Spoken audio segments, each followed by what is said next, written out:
I'm Zach Frazier. The title of my artwork is Welcome to Soakie's, a BQKC Black Queer Kansas City project.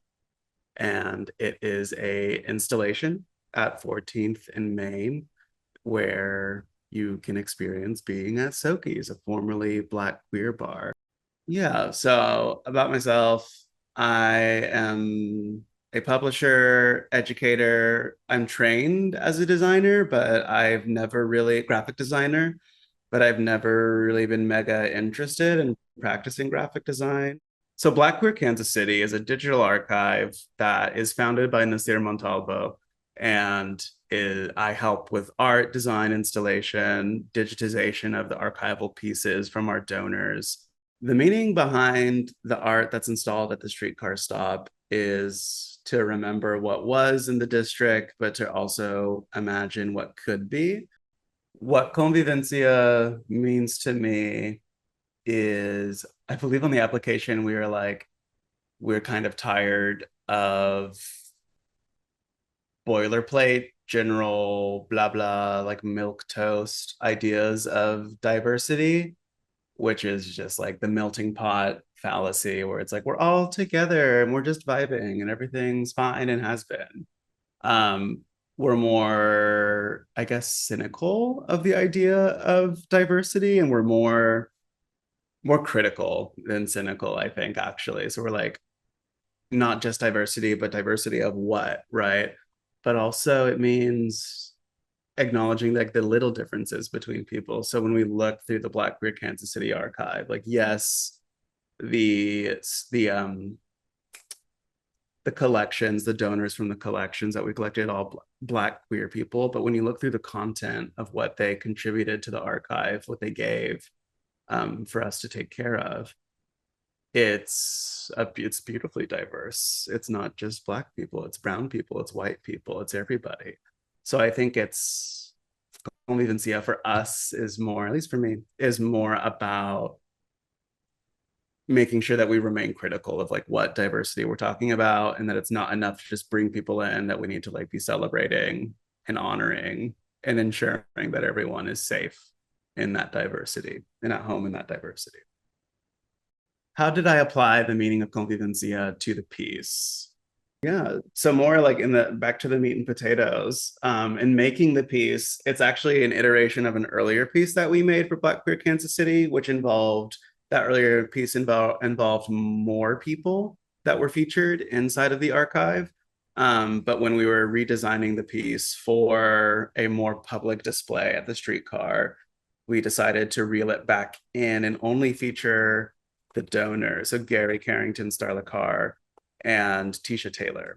But also in doing that, it became it became a little bit more special, a little bit more tailored, and it's more about the three donors now than it is about everybody. So it's more of a celebration and like a thank you to the donors, really. But yeah, but also the way that they're displayed.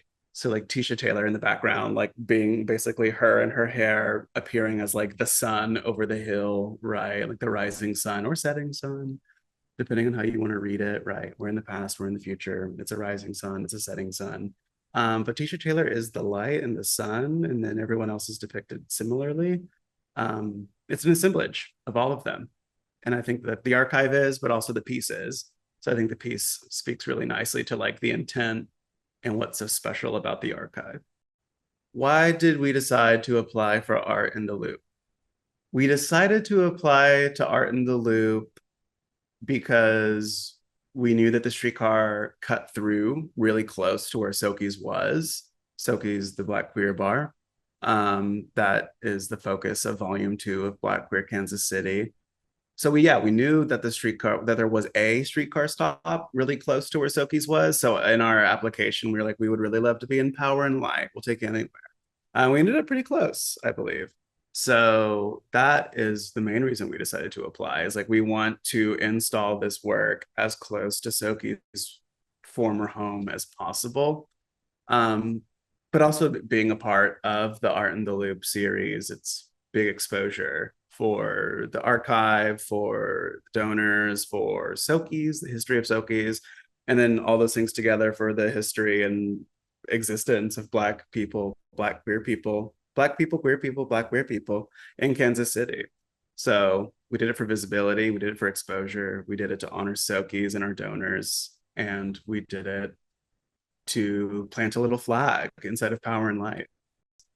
So when you admire my partner, Jack, yeah, I also think of like my mom though and my family. So I'm like, I don't know.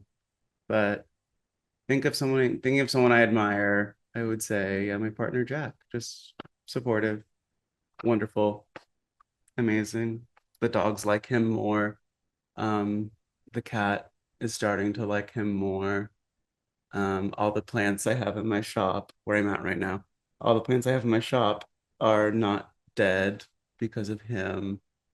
But yeah, why did they come to mind? Probably because I was just talking to them before I got here.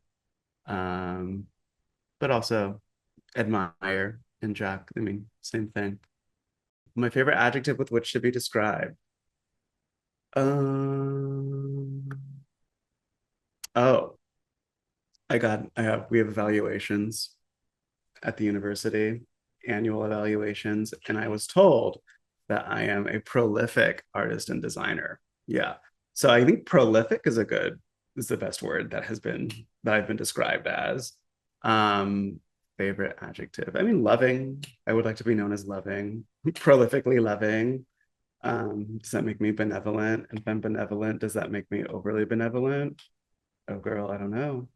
But I think prolific and I think loving. So I'm going to pick two. Where can you find me? You can find me at astringent.press on Instagram or astringentpress.com.